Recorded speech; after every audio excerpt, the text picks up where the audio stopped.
Hi friends, welcome to my channel information Tamil. பார்க்குறவங்க subscribe பண்ணுங்கள். Okay, இன்றைக்கி நம்ம எதை பற்றின வீடியோ பார்க்க போகிறோன்னா, ரேஷன் அட்டையில் டாக்குமெண்ட், அதாவது இருப்பிட சான்று வைக்கையில் நிறைய பேருக்கு டவுட் வருது. நம்ம பழைய வீடியோ டிஸ்கிரிப்ஷனில் இருக்கும், பார்க்காதவங்க பாருங்கள். இப்போது 2-3 சப்ஸ்கிரைபர் டவுட் கேட்டிருந்தாங்க. அதையும் நான் ஸ்லாட்டாக வச்சுருக்கேன். அதுக்கான ஆன்சர் அவங்களுக்கு பண்ணிட்டேன். இருந்தாலும் உங்களுக்கும் அந்த இதை நான் உங்களுக்கு சொல்கிறேன். உங்களுக்கும் யூஸ் ஆகலாம், புதுசாக பார்க்குறவங்களுக்கும் அது யூஸ் ஆகும். ஃபஸ்ட்டு சுப்பிரமணியன் மணிஷ் அப்படிங்கிறவர் கேட்டிருக்காரு. அவங்க வீடு ஒரு வீடு தான் இருக்குது. அம்மா பேரில் வீடு நேம் இருக்குது. இப்போ ஒய்ஃப் பேருக்கு ரசீது கேட்காரு. ஓகேங்களா? இப்போ இந்த இடத்துல அவருக்கு என்னென்னா, அம்மா அப்பா ஒரு ரேஷன் கார்டு வச்சுருக்காங்க. அதே வீட்டில் இவர் இருக்கார். இவங்க ஒய்ஃப் பேர் இன்னொரு கார்டு அங்கே எடுக்க போகிறாரு. ஒய்ஃப் பேரில் எடுக்கிறது செகண்ட்ரி. இன்னொரு கார்டு எடுக்க போகிறாருங்கிறனாலே மேக்ஸிமம் அதை என்னென்னா ரிஜெக்ட் பண்ண தான் பார்ப்பாங்க. அதுதான் என்ன காரணம்னா, ஒரே வீட்டில் 2 கார்டு வைக்க முடியாது. சில இடத்துல என்ன பண்ணுவாங்கன்னா, 2 டோர் இருக்கும். வீட்டுக்கு 2 வாசல் இருக்கும் பட்சத்தில் அது ஏபின்னு ரசீது போட்டு கொடுப்பாங்க. இப்போ மாநகராட்சியோ அவங்களுக்கு ஒன்றும் பிரச்சனை கிடையாது. அவங்களுக்கு ஒரு இன்கம் வருது, அதாவது ஒரு வரி மாதிரி கிடைக்கிறதுனால அவங்க 10A 10B அப்படின்னு கொடுத்துருவாங்க. இல்லைனா வீட்டில் மேலே ஒரு ரூம் இருந்துச்சு, மாடி இருந்துச்சுன்னா அதுலேயும் ஏபின்னு கொடுத்துருவாங்க, அல்லது பார் போட்டு கொடுத்துருவாங்க. இப்படி பண்ணுவாங்க. அந்த மாதிரியும் எடுத்துக்கிடலாம். இப்போது அம்மா பேர்லேருந்து இவருக்கு பேருக்கு ஒய்ஃப் பேருக்கு மாற்றணும் அப்படின்னா அவங்க லெட்டர் எழுதி கொடுத்தா மாற்றுவாங்க. இந்த மாதிரி என் ஒய்ஃபுக்கு நான் என் மருமகளுக்கு வீடை கொடுத்துருவேன் அப்படி சொல்லி லெட்டர் எழுதி கொடுத்தால் மாற்றுவாங்க. ஆனால் இது ஒரு ரெக்கார்டபிள் டாக்குமெண்ட் மாதிரி ஆகும். ஃப்யூச்சரில் இதை வச்சு பிரச்சனை வராது. ஒருவேளை ஒய்ஃப் பேருக்கு வைக்கக்கூடாது, பையன் பேருக்கு வைக்கணும் பட்சத்தில் ஒரு சில சட்ட சிக்கல்களில் வர்றதுக்கான வாய்ப்பு அதிகமாக இருக்குது.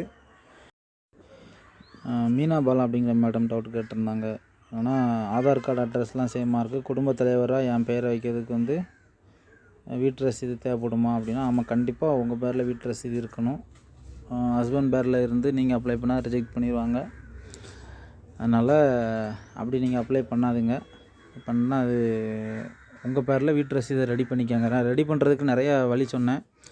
சப்போஸ் உங்கள் வீட்டில் 2 டோர் இருந்துச்சுன்னா அதில் ஒரு டோரில் ஏபின்னு போட்டு வாங்கலாம். உங்களுக்கு மாடி இருந்துச்சுன்னா அதுலேயும் போட்டு வாங்கலாம். அல்லது ஒரே வீடு தான் இருக்குது, இப்போ அதை மாற்றணும் அப்படின்னா அதுக்கு லெட்டர் எழுதி கொடுக்கணும். இப்போ அவங்க அப்பா பேரில் இருந்தால் அவங்க அப்பா லெட்டர் எழுதி கொடுக்கணும். ஹஸ்பண்ட் பேரில் இருந்தால் ஹஸ்பண்ட் லெட்டர் எழுதி கொடுத்தா மாநகராட்சியோ நகராட்சியோ பஞ்சாயத்துக்கோ லெட்டர் எழுதி கொடுத்தா அவங்க உங்கள் நேமுக்கு மாற்றி கொடுப்பாங்க. இதிலே இன்னொரு பிரச்சனை இருக்குது. பிரச்சனை என்னென்னா, சப்போஸ் இந்த மாதிரி நான் சொல்கிற மாதிரி டோர் போட்டு உங்களுக்கு 2 வரி வந்தாலும் சில டைமு இந்த வெரிஃபிகேஷனுக்கு வர்ற அதிகாரி அதை கேன்சல் பண்ணி விட்றதுக்கான ரிஜெக்ட் பண்ணி விட்றதுக்கான வாய்ப்பு அதிகமாக இருக்குது. நாங்கள் ஒரே வீடு 2 பேர் இருக்காங்க அப்படின்னு சொல்லிட்டு ரிஜெக்ட் பண்ணுறதுக்கும் சான்சஸ் ஜாஸ்தியாகவே இருக்குது.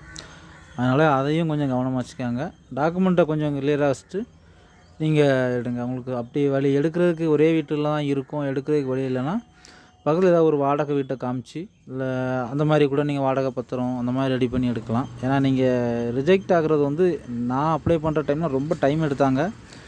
இப்போ கொஞ்சம் ரிஜெக்ட் ஆனாலும் ஒரு 20 நாளில் பண்ணி விட்டுருக்காங்க அப்படிங்கிற மாதிரி சொன்னாங்க. அப்படின்னா பிரச்சனை இல்லை. ரொம்ப நாளாக இழுத்து வச்சுட்டு ரிஜெக்ட் பண்ணால் அது உங்களுக்கு டைம் தான் வேஸ்ட். எனக்கெலாம் 1 வருஷம் ஆகிட்டு அந்த மாதிரி ஆயிராமல். இன்னொன்று என்னென்னா, இப்போ அந்த வெப்சைட்டில் இப்போ அந்த கரெக்ஷன்ஸ் கொடுத்துருக்காங்க. ரிஜெக்ட் பண்ணால் அதை கரெக்ஷன் பண்ணுற மாதிரி கொடுத்துருக்காங்க. அதனால் அதுவும் நீங்கள் ஒய்ஃப் பேரில் பண்ணுறது அப்படிங்கும்போதில் ஒரு பெரிய பிரச்சனை வராது. ஏன்னா டக்குன்னு ரிஜெக்ட் பண்ணி விட்டால் நீங்கள் அடுத்து ரெடி பண்ணலாம். சிலருக்கு ரொம்ப பெண்டிங் பண்ணிட்டு ரிஜெக்ட் பண்ணுறாங்க. அதனால் அது கொஞ்சம் கஷ்டமாக இருக்கும், ரொம்ப நாள் வேஸ்ட் ஆன மாதிரி இருக்கும். அதனால் அதையும் நீங்கள் செக் பண்ணிக்கோங்க. ஓகே ஃப்ரெண்ட்ஸ், உங்களுக்கு ஓரளவு இந்த டவுட் எல்லாமே நல்லா கிளியராக இருக்குன்னு நினைக்கிறேன். எந்த டாக்குமெண்ட் வைக்கணும் அப்படிங்கிற அந்த டாக்குமெண்ட்லேயே அந்த வீட்டு வரி பிரச்சனை நிறைய பேருக்கு அது ரொம்ப டவுட்டாகவே இருந்துச்சு. அது உங்களுக்கு இப்போ ஓரளவு கிளியராக இருக்குன்னு நினைக்கிறேன். ஓகே ஃப்ரெண்ட்ஸ், நம்ம சேனலை கண்டினியூஸாக வாட்ச் பண்ணுங்கள். தெரியாத ஃப்ரெண்ட்ஸுக்கு ஷேர் பண்ணுங்கள், சப்போர்ட் பண்ணுங்கள். எல்லா சேனலையும் எல்லா வீடியோஸையும் வாட்ச் பண்ணுங்கள். எல்லாமே உங்களுக்கு ரொம்ப யூஸ்ஃபுல்லான வீடியோ, தெரியாத வீடியோ அப்படி தான் வரும். சேனலுக்கு கண்டினியூஸாக சப்போர்ட் பண்ணுங்கள். தேங்க்யூ ஃபார் வாட்சிங் இன்ஃபர்மேஷன் தமிழ்.